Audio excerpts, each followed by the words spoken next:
तो दोस्तों अभी हम आगे चलते हैं ये जानने के लिए कि फ्रेंच रेवोल्यूशन किस तरीके से मतलब फ्रेंच रेवोल्यूशन ने लीड किया इमरजेंस ऑफ सोशलॉजी, है ना।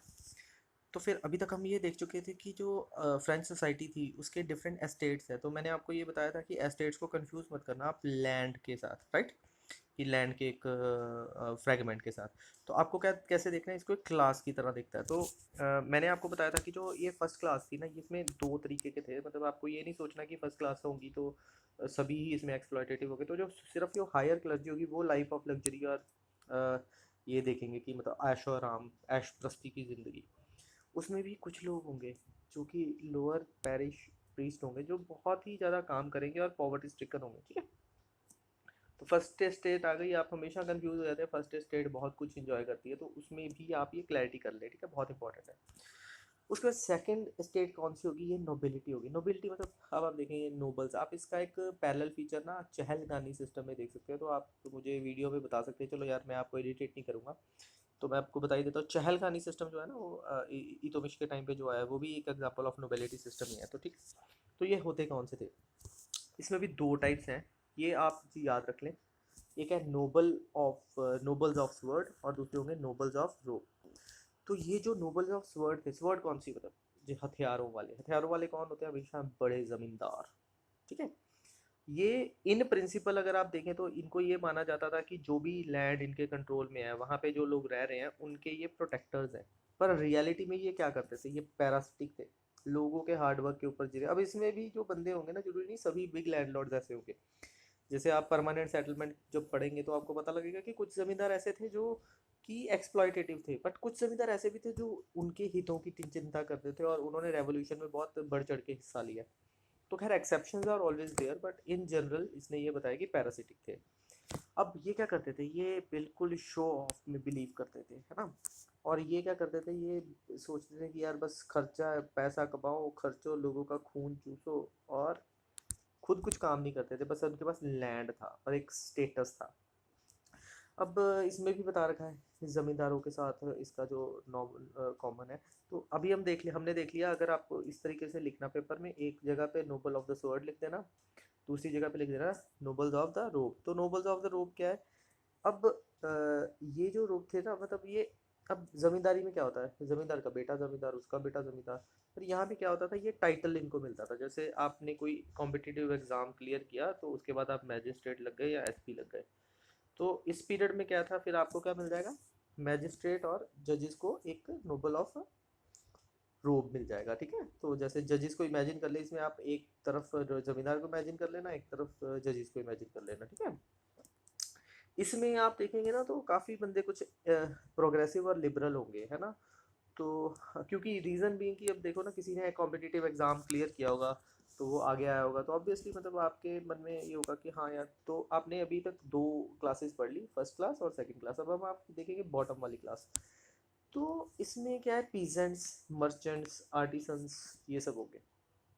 तो इसमें क्या है, वाई अब आप देखिए, चलो मैं आपको ऑक्सफोर्ड का आपने पता सुना होगा ना, ऑक्सफोर्ड के पॉवर्टी एस्टिमेट्स, उसमें बोलते हैं कि जो हायर 1% है उस ऑफ इंडियन है, उनके पास 70% वेल्थ है।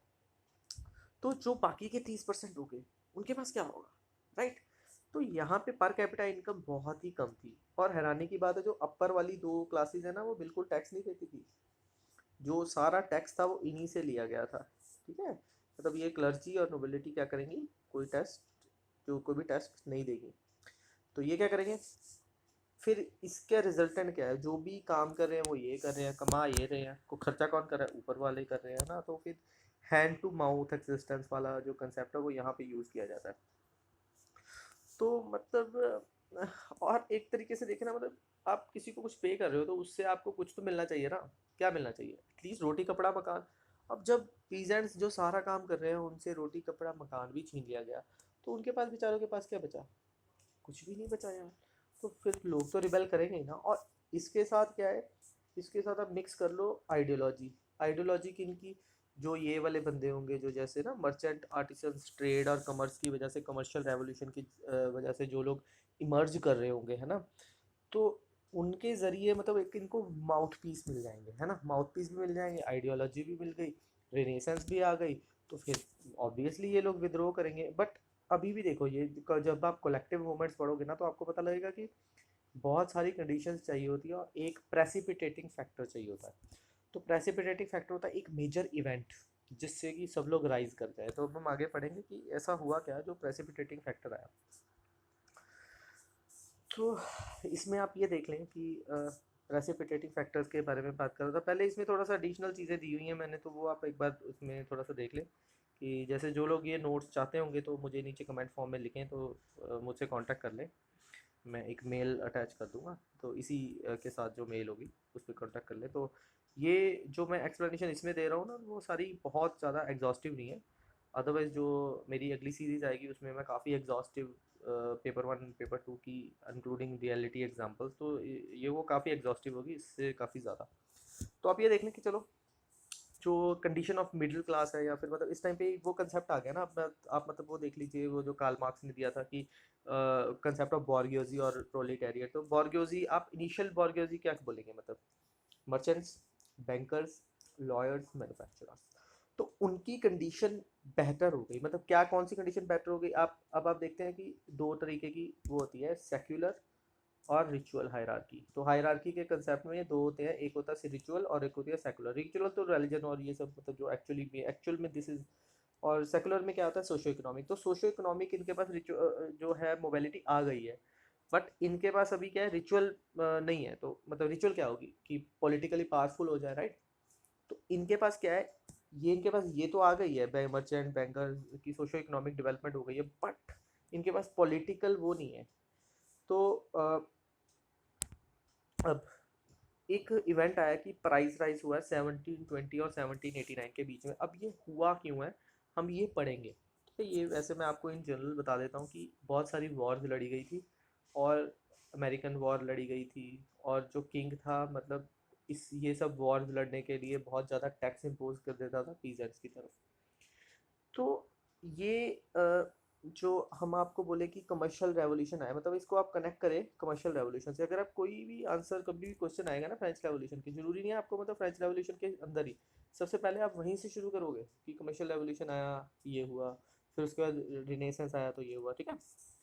तो अभी जो मैंने आपको बताया कि इन ये कंट्रोल सब कुछ करने लग गए थे, पर फिर भी इनके पास क्या था, पावर। मतलब जैसे हम कहें ना आजकल क्रोनी कैपिटलिज्म है कि पॉलिटिकल लीडर्स सुनते हैं उनकी बात, पर वो सुनते ही नहीं थे यार, उनको कुछ लेना देना ही नहीं था। उनके लिए सिर्फ एक ही चीज़ मैटर करती थी, यार ये है बंदा थर्ड स्टेट से है, इसको कुछ नहीं है।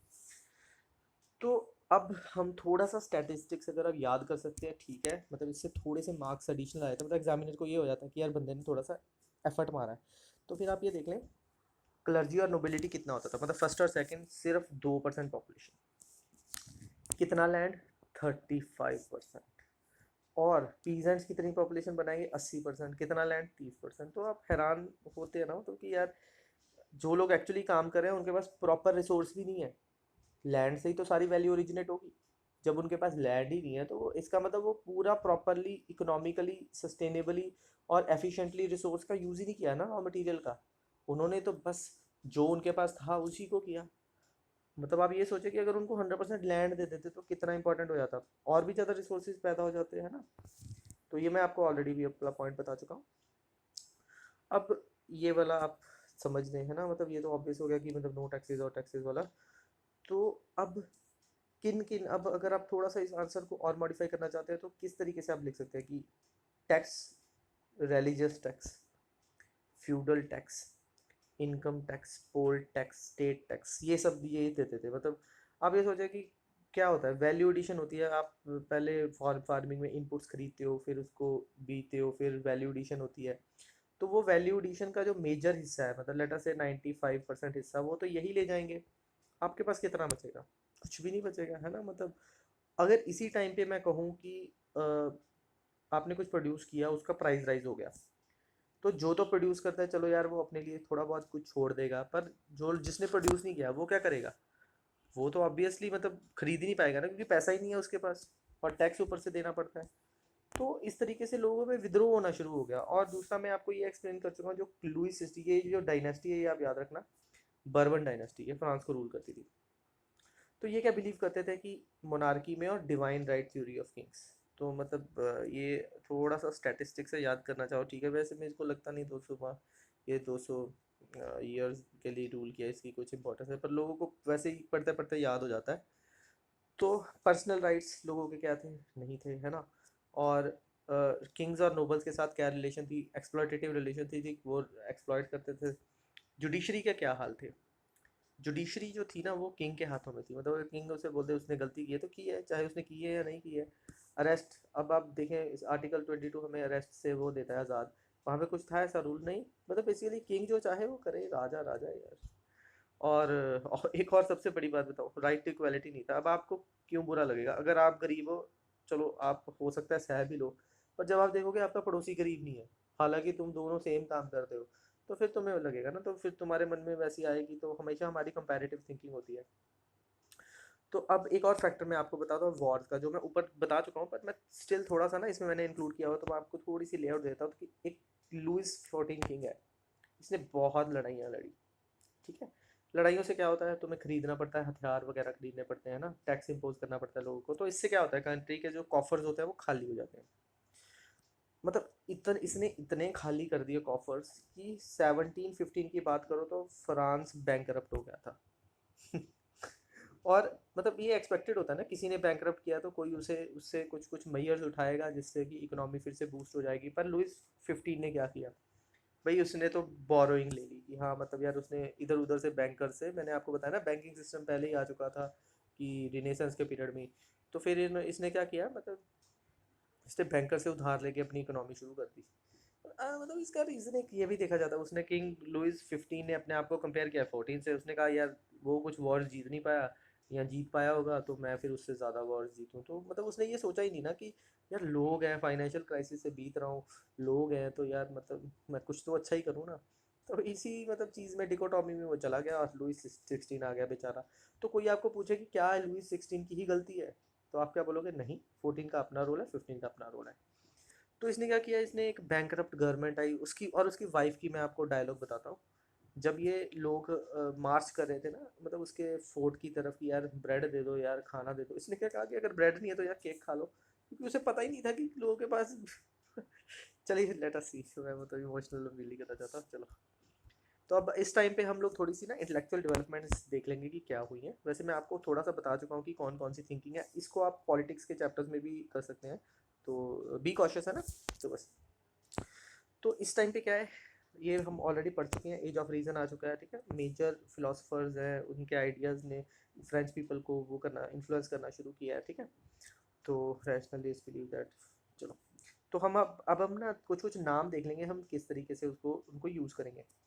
तो मॉन्टेस्क्यू की बुक है स्पिरिट ऑफ लॉ।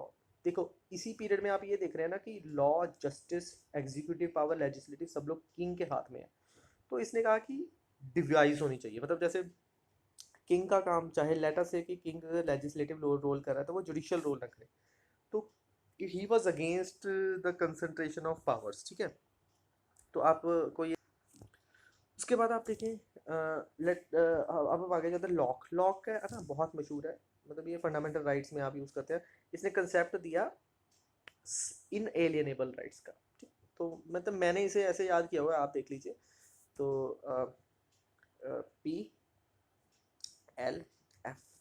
तो कैसे भी याद कर लो यार।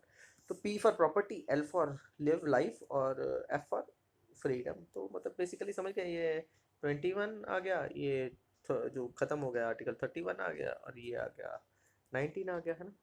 तो फिर अब मॉन्टेस्क्यू पढ़ लिया, लॉक पढ़ लिया, अब वॉल्टेयर करते हैं। वॉल्टेयर ने कहा religious toleration and freedom of speech. तो आप एक टेबल बनाएंगे पेपर में, ठीक है, बेटर है, यहाँ पे बंदा लिखेंगे, यहाँ पे उसकी थिंकिंग लिखेंगे, बस एक एक, ज़्यादा कुछ ब्रीफ नहीं देना, बस पता होना चाहिए उसने कहा क्या है। फिर रोजियो सोशल कॉन्ट्रैक्ट, मतलब सोशल कॉन्ट्रैक्ट, बहुत सारे, एक कंट्री है उसमें बहुत सारे लोग रहते हैं, ये सब लोग क्या करेंगे आपस में, इनका कुछ इनविजिबल कॉन्ट्रैक्ट होगा, सोशल कॉन्ट्रैक्ट होगा, जिसको जिसके जरिए ये किंग को सारी पावर या फिर किसी भी रूलर को सारी पावर दे देते हैं। डेमोक्रेसी में ये बोलते हैं democracy for the people, by the people, to the people. तो ये सब चीज़ गवर्नमेंट को चूज़ करते हैं, इलेक्टिव रिप्रेजेंटेटिव होते हैं, तो आप समझ सकते हैं, मतलब मुझे ये बताने की आपको ज़्यादा जरूरत है नहीं।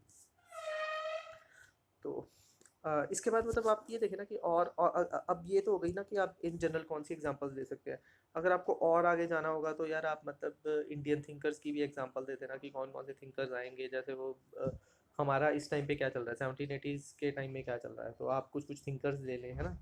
ब्रह्मो समाज, ये हमारे भी यहाँ पे रिनाइसेंस आने लग गई थी इस टाइम पे, तो मतलब you can add here, but इतनी ज़रूरत नहीं है क्योंकि वहाँ पे आपको 150 या 200 वर्ड में लिखना पड़ता है ये सब। तो ठीक है। तो फिर हम ना मतलब ये तो हो गया कि इन जनरल आपको सारा फ्रेमवर्क समझ आ गया। अब मैं आपको बताता हूँ इवेंट्स, तो मतलब मेजर है इसमें ना, इवेंट्स के ज़रिए आप समझ लोगे होगा हुआ क्या है, तो इसमें ज़्यादा डीप में जाने की ज़रूरत नहीं है क्योंकि इवेंट्स के सिर्फ नाम लिखना कि इससे एग्जामिनर को पता लग जाएगा कि आपको आता है। तो एक ना पार्लियामेंट्री, जैसे हमारे यहाँ पे क्या होता है, इसको आप ना बिल्कुल इंडिया के पैरेलल में देखिए। इंडिया में पार्लियामेंट होता है, वहाँ पे एस्टेट जनरल था। स्टेट जनरल में क्या था कि तीनों स्टेट्स आती थी, पर जो लास्ट मीटिंग थी वो सिर्फ 1614, मतलब इतने साल से मीटिंग ही नहीं हुई थी। अब क्योंकि वॉर्स हुई थी और ये अमेरिकन वॉर ऑफ रेवोल्यूशन में पार्ट लेना था, तो इन्होंने क्या किया, किंग लुइस 16 ने ना एक टैक्स इम्पोज कर दिया। टैक्स इम्पोज कर दिया, और इस टैक्स का जो मेजर बर्डन है वो किन पे पड़ा, पीजेंट्स पे पड़ा, है ना। क्योंकि मतलब मैंने आपको बता दिया अमेरिका की वॉर ऑफ इंडिपेंडेंस है, तो ये वर्ल्ड हिस्ट्री में आप पढ़ोगे। खैर मैं आपको बता देता हूँ, इस टाइम पे 1789 में ख़त्म हुई थी। तो ये जो इम्पोजिशन ऑफ टैक्स था ना, इससे क्या हुआ कि इन्होंने कहा कि यार चलो, मतलब टैक्स इम्पोज करने से पहले आप एक मीटिंग कर लो स्टेट जनरल की, कि सब लोग हाँ अपनी सहमति भर ले। तो इन्होंने फिर इसको बुलाया, है ना। तो जो पहले की प्रैक्टिस होती थी ना, पहले की प्रैक्टिस में मैंने आपको बताया कि टैक्स इम्पोज करोगे थर्ड स्टेट पे, पर उनको कोई वॉइस नहीं है टैक्स पे।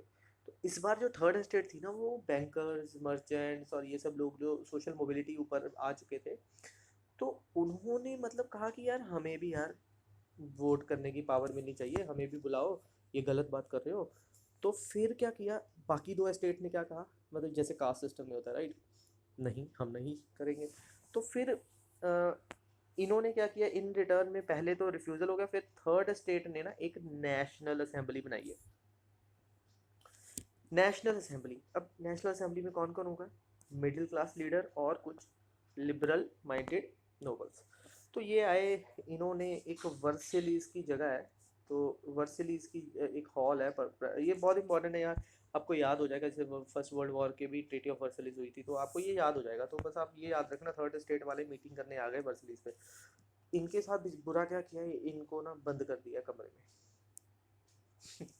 कमरे में बंद कर दिया किंग के ऑर्डर्स पे। तो फिर यार इनको आ गया गुस्सा, तो इनके लीडर का नाम याद रखना, बेली। बेली क्यों इंपॉर्टेंट है, इससे पानी का बॉटल के भी नाम है।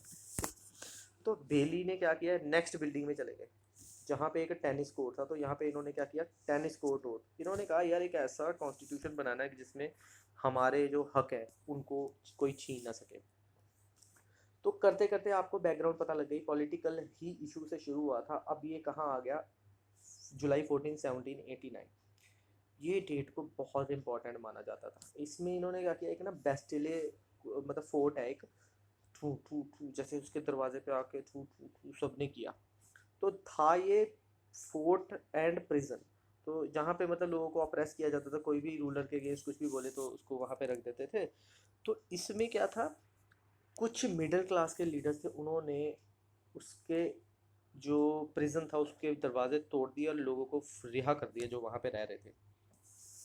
और मेजर जो कारण था वो था शॉर्टेज ऑफ फूड। अब आप देखें ना, मतलब टैक्स इतना इम्पोज हो गया, पीजेंट्स इम्पोवरिश हो रहे हैं, बस वो इतने लायक ही हैं खुद के लिए बना पाए। तो उसके बाद एक और कारण था, एक एडिशनल नेकर। नेकर, अब यार कैसे याद करोगे, नेक मतलब है ना कि जैसे कि पीजेंट्स को इतना तंग किया कि उनको गला दबा दिया था और सांस लेने की उम्मीद नहीं थी। तो नेकर उनका लीडर था, उसको कर दिया। तो जो मॉब थी ना पेरिस की, उन्होंने रिबेल कर दिया रूलिंग क्लास के अगेंस्ट, किंग के अगेंस्ट। तो वैसे इसको ही इंडिपेंडेंस डे भी बोला जाता है। चलो ठीक है, आगे चलते हैं। तो जो कॉन्स्टिट्यूएंट असेंबली बनी ना, उन्होंने declaration of rights of man कर दिया 1789-91 से, ठीक है। तो इसमें कौन था, इसमें थे थर्ड स्टेट के और कुछ लिबरल माइंडेड लोग, ठीक है। जिसमें मतलब आप ये देख ले कि आप इंडिया की एग्जांपल उठा के ना कुछ कुछ राइट्स कोट कर देना कि यार जो ऊपर लिखे थे वो राइट्स उन्होंने दे दिए।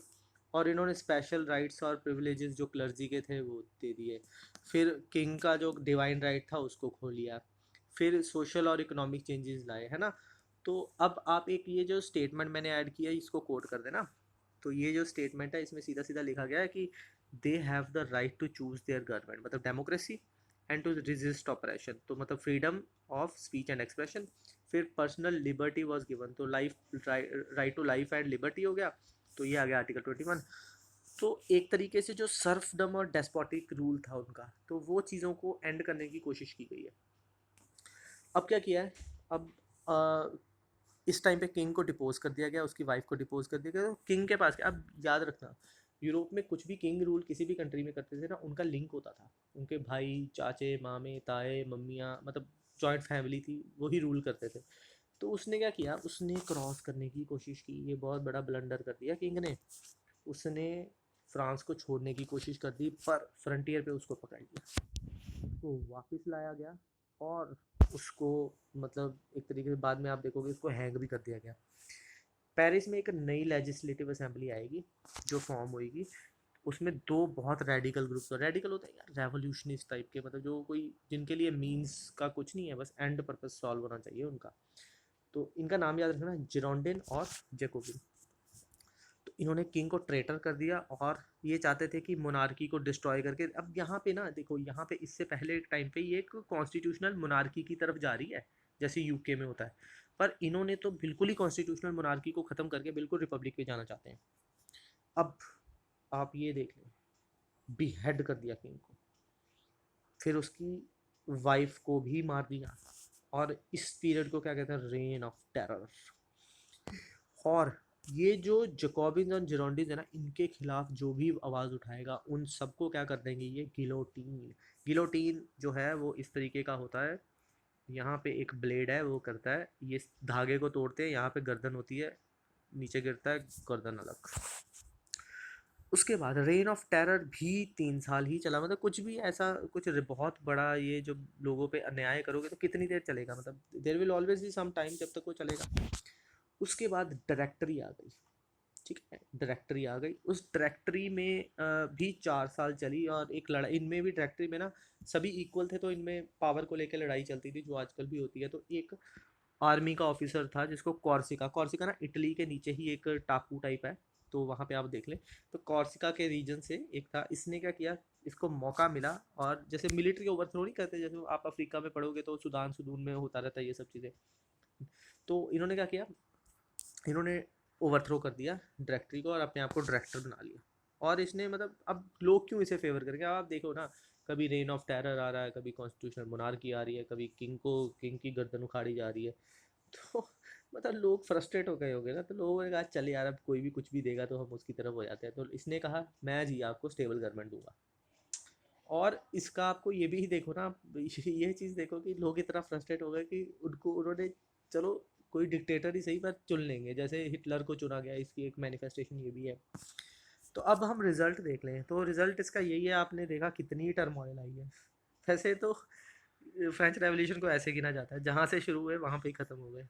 पर स्टिल, मतलब आपको समझ आ गया कि इससे काफ़ी हद तक सोसाइटी चेंज हो गई, फ्यूडलिज्म एंड हो गया, डिवाइन थ्योरी ख़त्म हो गई, है ना। फिर अर्ली सोशोलॉजिस्ट ने इसको समझा, सिग्निफिकेंट थीम को, ट्रांसफॉर्मेशन ऑफ प्रॉपर्टी हो गया, सोशल डिसऑर्डर को समझा गया। तो अब हम देखते हैं फ्रेंच रेवोल्यूशन। देखिए, फ्रेंच रेवोल्यूशन ख़त्म हो गया है, इसके बाद हम जो ये देखेंगे ना, इंडस्ट्रियल रेवोल्यूशन, इन दोनों को समझने के बाद हम फिर इसको लिंक करेंगे इमर्जेंस ऑफ सोशोलॉजी का। तो बने रहिए मेरे साथ, है ना, अगली वीडियो तक।